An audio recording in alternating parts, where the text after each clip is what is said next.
नमस्कार दोस्तों। सही कहा है किसी ने, दूसरे के साथ किया गया बुरा बर्ताव आपके बर्बादी के सारे रास्ते खोल देता है। अगर आप किसी के साथ गलत करते हो तो आपके साथ भी जरूर गलत होगा। उस वक्त शायद ये बात आपको समझ में ना आए, लेकिन देर से ही सही आपके कर्मों की सजा आपको जरूर मिलती है। आप इससे कभी बच नहीं सकते। जो आपने किया है उसका अंजाम आपको हर हाल में भोगना ही पड़ेगा। अगर आप किसी का दिल दुखाते हो या अगर आप किसी के साथ बुरा करते हो तो देर से ही सही, लेकिन कभी ना कभी आपको आपके कर्मों का फल भोगना पड़ेगा। आइए इस बात को हम एक कहानी की मदद से समझने की कोशिश करते हैं। गौतम बुद्ध हर दिन की तरह उस दिन भी सभा कर रहे थे। तब तक एक ने उनसे पूछा कि गौतम बुद्ध, कर्मों का फल कैसा मिलता है? कृपया इस बारे में आप मुझे समझाएं। गौतम बुद्धा कहते हैं, एक समय के बाद रामू और श्यामू नाम के एक गांव में दो भाई रहते थे। श्यामू अक्सर रामू को देखकर जलता था, क्योंकि रामू स्वभाव से बहुत अच्छा था, लेकिन श्यामू का स्वभाव ऐसा नहीं था। उसके दिल में दूसरों के लिए कोई दया नहीं था। वो हमेशा दूसरों का अनादर करता और उन्हें नुकसान पहुंचाता रहता था। धीरे धीरे काफी वक्त गुजर गया। रामू श्यामू के माता पिता अब इस दुनिया में नहीं रहे। रामू ने खूब अच्छे से उनका अंतिम संस्कार किया और गांव वालों को भोजन के लिए आमंत्रित किया और ब्राह्मणों को दान दक्षिणा देकर उनको विदा दिया। वो हर साल माँ बाप की बरसी के लिए हर साल पंडितों को दान देता और भोजन कराता, लेकिन श्याम को यह बात पसंद नहीं। वह उसे अभी भी देखकर जलता। अगले साल रामू ने राजा को बुलाया और राजा के सामने पूरे गांव को खाना खिलाया और दान दिया ताकि उसे माँ बाप स्वर्ग में खुश रह सके। ये सब देखकर राजा श्याम से बोलते हैं, श्यामू, तुम्हारा भाई तुम्हारे माँ बाप के लिए इतना कुछ करता है, तुम ये सब क्यों नहीं करते? क्या तुम्हें समझ नहीं है कि तुम भी अपने माँ बाप के लिए कुछ ऐसा ही करो? श्याम में कुछ नहीं बोला और वहां से चला जाता है। वो इस बात को लेकर गुस्सा होता है कि आज रामू की वजह से उसकी राजा ने बेइज्जती कर दी। वो अपने अपमान का बदला लेने के बारे में सोचता है और अगले दिन एक ढोंग करना शुरू करता है। नगर के सामने जोर जोर से चीखने लगता है, मेरे माँ बाप मेरे सपने में आए थे, वो स्वर्ग में खुश नहीं हैं। वो चाहते हैं कि कोई उन्हें वहां जाके खाना बना के खिलाए, वो तभी खुश रहेंगे। उन्होंने मुझे सपने में कहा था, जो रामू को मेरे पास भेज दो, वो उनकी बहुत सेवा करता है, वो इसके साथ बहुत खुश रहेंगे। राजा कहते हैं, ये तो अच्छी बात है, लेकिन इसके लिए तो रामू को मरना पड़ेगा। रामू को सब समझ आता है, ये सब कहीं ना कहीं उसको फंसाने की चाल है, लेकिन वो कहता है, चलो इसी बहाने मैं जरूर सेवा करके दिखाऊंगा। रामू मरने को तैयार हो जाता है। वो राजा से कहता है, राजा, आप अगले दिन नदी किनारे एक नाव का बंदोबस्त कराए। मैं नाव से कूदकर नदी में अपनी जान दे दूंगा और फिर मैं स्वर्ग में जाके माँ बाप की सेवा करूंगा। राजा कहते हैं, ठीक है, अगले दिन ये सारे बंदोबस्त कर दिए जाएंगे। रामू नदी से कूद जाता है और सारे गांव में सबको पता लग जाता है कि अब राम इस दुनिया में नहीं रहा। अब वो भी माँ बाप की सेवा करने के लिए स्वर्ग चला गया। श्यामा बहुत खुश था कि उसका इकलौता भाई दुनिया में नहीं रहा। जो भी राजपाट और जमीन है, अब वो सब उसका मालिक बनेगा। धीरे धीरे काफी दिन गुजर चले। एक दिन अचानक से राजा के दरबार के बाहर रामू बैठा होता है और जोर जोर से रो रहा होता है। राजा के सिपाही दरबार में ले जाते हैं और बोलते हैं, ये चमत्कार कैसे हुआ? तुम जिंदा कैसे हो? ये सब क्या बला है?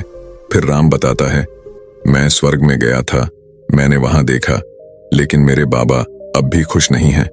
वो मेरे पे गुस्सा हो रहे थे।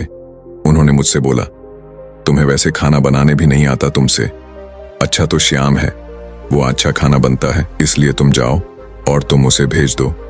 राजा श्याम को बुलाते हैं और सारी बात बता देते हैं कि तुम्हारे भाई ने तुम्हारे माँ बाप के लिए इतना त्याग किया है, लेकिन अब तुम्हारी बारी है। क्या तुम उनके लिए ऐसा कुछ नहीं करोगे? श्याम को अब ना चाहते हुए भी आखिर ये काम करना ही पड़ा है। अगले दिन फिर से सारी तैयारी कराई जाती है, लेकिन राम ने सोचा कि अगले दिन मैं जाऊंगा ही नहीं। अगले दिन मैं शहर छोड़कर कहीं चला जाता हूं। फिर राम ने राजा को सारी बात बता दी थी।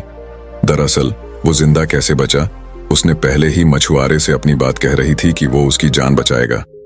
मछुआरे उसकी जान बचाई और वो 1 महीने तक नगर के बाहर रखा और सही वक्त आने पर राजा के दरबार में उपस्थित हुआ।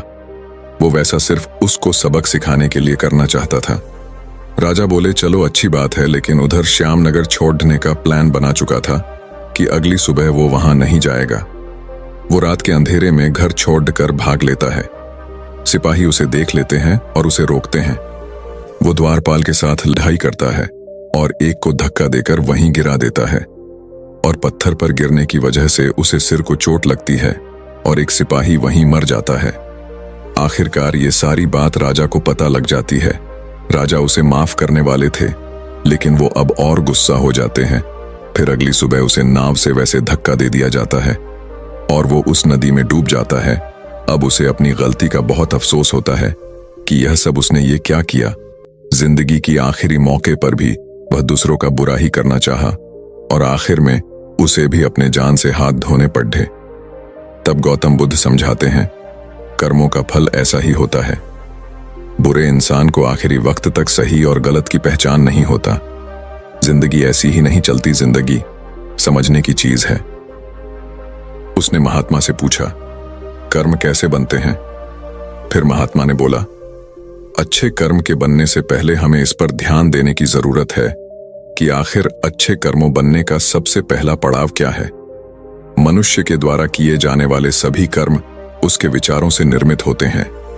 हमारी सकारात्मक या नकारात्मक सोच विचारों को जन्म देती है और वही विचार कर्म बनते हैं। इस तरह सोच सकारात्मक होने पर ही अच्छे कर्मों का निर्धारण हो सकता है। उसने फिर महात्मा से पूछा, पाप का फल कब मिलता है?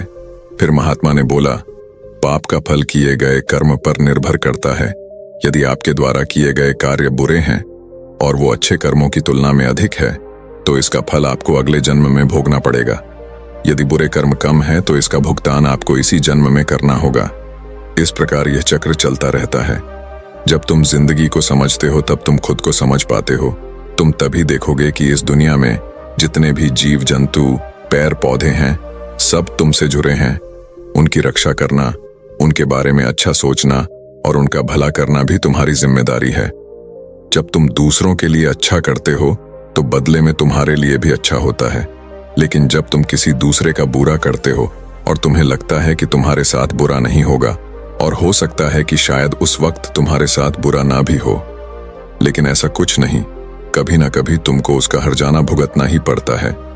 इसीलिए तुम्हें यहाँ पे किसी का बुरा करने का कोई हक नहीं है। तुम्हें यहाँ पे किसी के साथ गलत व्यवहार करने का कोई हक नहीं है, क्योंकि कर्मों का फल कभी ना कभी मिलता ही है। बाकी अगर ये कहानी आपको अच्छी लगी हो तो इस वीडियो को लाइक करें और ऐसी और कहानी सुनने के लिए YouTube चैनल को सब्सक्राइब करें। धन्यवाद।